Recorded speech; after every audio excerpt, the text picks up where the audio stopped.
চিৰবৰ্ডী পাকিস্তানৰ সৈতে যুদ্ধ কৰি বাসগৃহলৈ উভতিল বিএছএফৰ জোৱান দীপেশ্বৰ বৰ্মন। বঙাইগাঁৱৰ গৃহভূমিত উপস্থিত বিএছএফ জোৱান দীপেশ্বৰ বৰ্মন। অপাৰেশ্যন সিন্দুৰত অংশলৈ আঘাতপ্ৰাপ্ত হৈছিল জোৱানজন। শ্বহীদ বেদীত বঙাইগাঁও আৰক্ষীয়ে উষ্ম আদৰণি জনালে জোৱানজনক। যুদ্ধৰ সময়ত পাকিস্তান ড্ৰোনৰ আক্ৰমণত আঘাতপ্ৰাপ্ত হৈছিল দীপেশ্বৰ। যুদ্ধৰ পিছতে ছুটীত ঘৰলৈ আহিছে বিএছএফ জোৱানগৰাকী।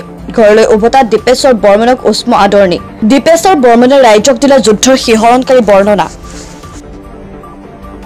আৰএছপুৰা বৰ্ডাৰ তেনাত আছিলোঁ বিঅপিত।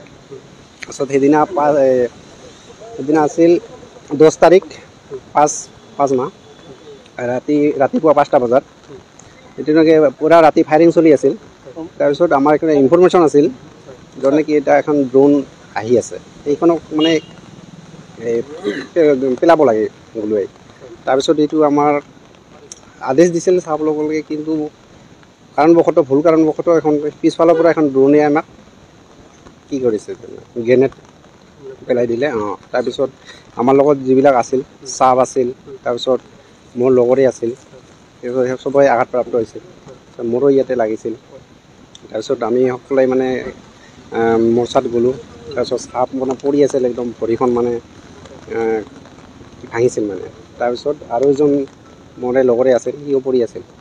তাৰপিছত এই মণিপুৰৰ যোনজন ল'ৰা দীপক নাম বুলি, তেওঁ ভিতৰত যাই পেলাই সোমাইছে। আৰু যোনজন চাহাব SI চাহাব আছিল, মোৰ পোষ্ট কমাণ্ডাৰ ইমতিয়াজ চাহাব, তেওঁতো পৰি আছিল। তাৰপিছত মই দৌৰি গৈ সোমাইছোঁ। সোমোৱাৰ পিছত মোৰো ইয়াতে চেক কৰিছোঁ, ইয়াতে লাগিছিল।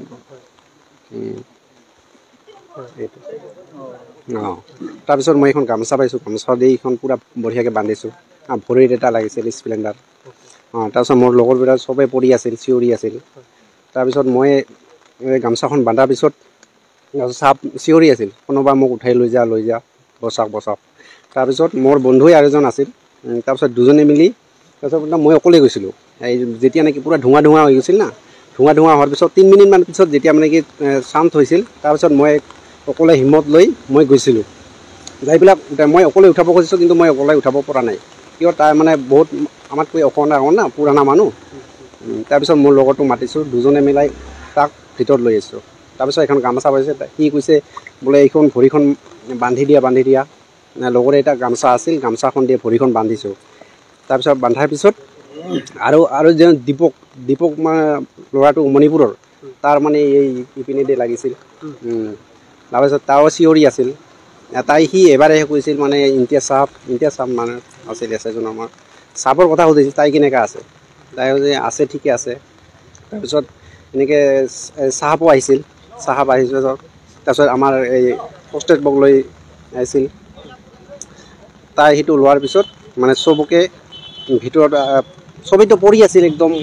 মই কিন্তু পৰা নাই, মানে কাৰণ ইয়াতে লাগিছিল যদি মই বান্ধি লৈছিলোঁ, আৰু মোৰ এইটো হিম্মত আছিল যাতে মোৰ মানে ইমান কি হোৱা নাই, সেইটো শক্তি আছিল মোৰ।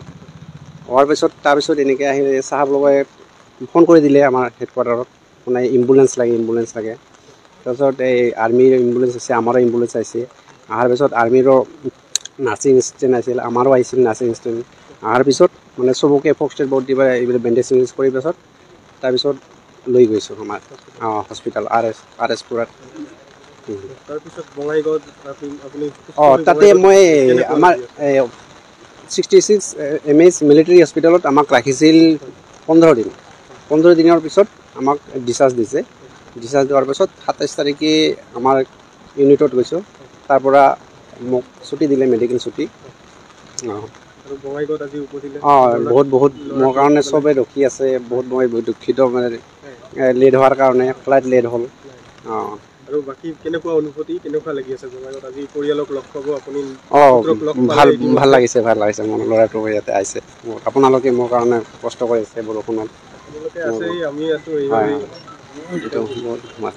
Thank you so' much.